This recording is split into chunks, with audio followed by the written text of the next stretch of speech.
Biden Trump நேருக்கு நேர் விவாதம் வெற்றி முகற்றுக்கு சென்றிருப்பது யாருங்கிறத பற்றி பார்க்கலாம். ஜனநாயக முறை அப்படிங்கிறது ஒவ்வொரு நாட்டிலையும் ஒவ்வொரு விதமாக நடைமுறைப்படுத்தப்படுது.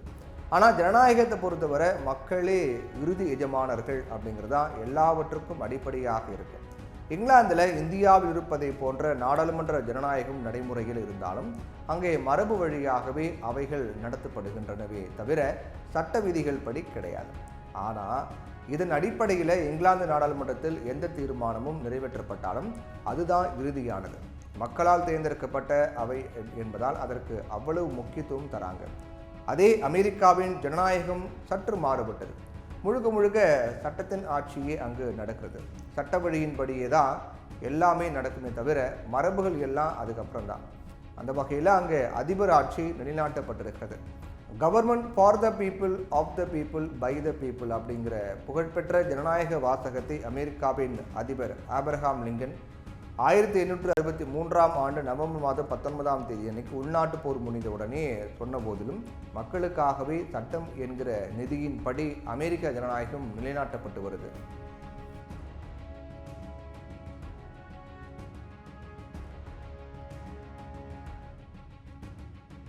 இப்போ அந்த வகையில் அமெரிக்க அதிபர் தேர்தல் வருகிற நவம்பர் மாதம் நடக்குது. இதில் ஜனநாயக கட்சி சார்பில் தற்போதைய அதிபர் ஜோ பைடனும் குடியரசுக் கட்சி சார்பில் முன்னாள் அதிபர் ட்ரம்ப்பும் போட்டியிடுறாங்க. அமெரிக்காவில் தேர்தல் பிரச்சாரம் அப்படிங்கிறதுலாம் நம்முடைய நாட்டில் இருக்க மாதிரி தாறுமாறான மேடை பிரச்சாரம் செய்கிறதுலாம் கிடையாது.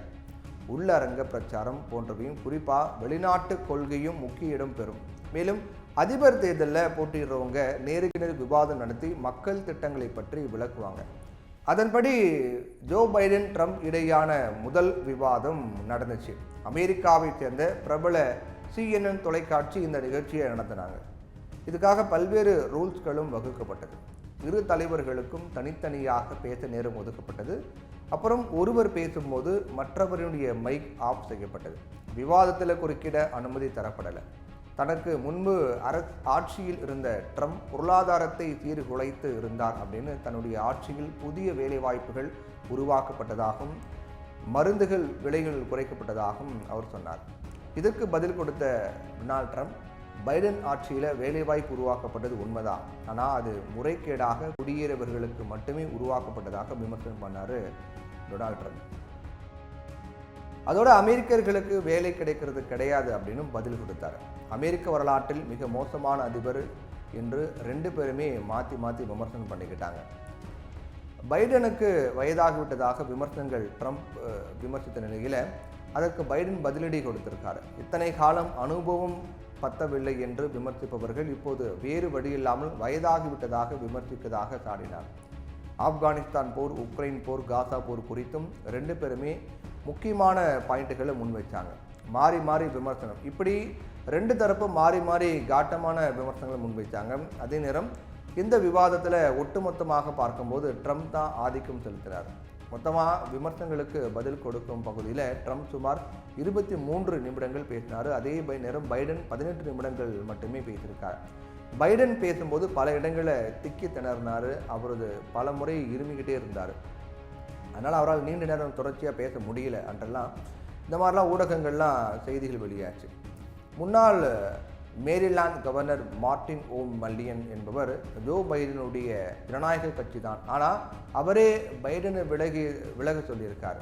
2016 ஜனாதிபதி தேர்தலில் ஜோ பைடன் பிரச்சாரத்திற்கு இணைந்த தலைவராக இருந்த நியூ ஹாம்ப்ஷயரை சேர்ந்த வழக்கறிஞரும் ஜனநாயக ஆர்வலருமான ஜே சுட்கோவிஸ்க்கு ஜோ பைடனை ட்ரம்ப் வறுத்து எடுத்து விட்டார், அவர் விலக வேண்டும் அப்படின்னு விமர்சனம் வச்சிருக்காரு.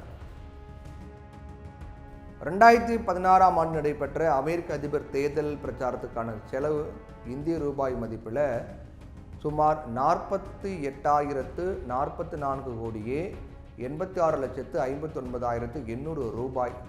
இந்த ஆண்டு கொரோனா பெருந்தொற்று காரணமாக அதிபர் தேர்தல் பிரச்சாரத்துக்கு ஆகக்கூடிய செலவில் மாற்றம் இருக்கலாம். ஆனால் அமெரிக்க அதிபர் தேர்தலில் அதிக வாக்குகளை பெற்றால் மட்டுமே வெற்றி பெற முடியாது. அமெரிக்க அதிபர் மக்களால் நேரடியாக தேர்ந்தெடுக்கப்படுவது கிடையாது. 50 மாநிலங்களில் இருக்கக்கூடிய மக்கள் தங்களுடைய வாக்குகள் மூலமாக தேர்வு செய்வோர் அவை அப்படின்னு அனுப்பணும். எலக்டோரல் காலேஜ் உறுப்பினர்களிடையே எலக்டோரல் காலேஜ் என்பது அமெரிக்க அரசியல் அமைப்பால் நிறுவப்பட்ட ஒன்று. இது வாக்காளர்களால் தேர்வு செய்யப்பட்ட உறுப்பினர்களை கொண்ட ஒரு அமைப்பாகும். இது அமெரிக்காவின் அதிபரை தேர்ந்தெடுக்கும் ஒரே நோக்கத்துக்காக 4 ஆண்டுகளுக்கு ஒரு முறை உருவாகுது.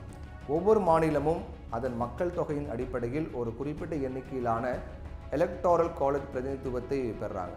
உதாரணமாக, ரொம்ப அதிக மக்கள் தொகையாக கொண்ட கலிஃபோர்னியா மாநிலத்துக்கு 56 தேர்வு செய்வோர் அவை உறுப்பினர்கள் இருக்காங்க. அதே போல் மிக சிறிய மாநிலமான வெர்மாண்ட் மாநிலத்துக்கு 3 உறுப்பினர்கள் தான் இருக்காங்க.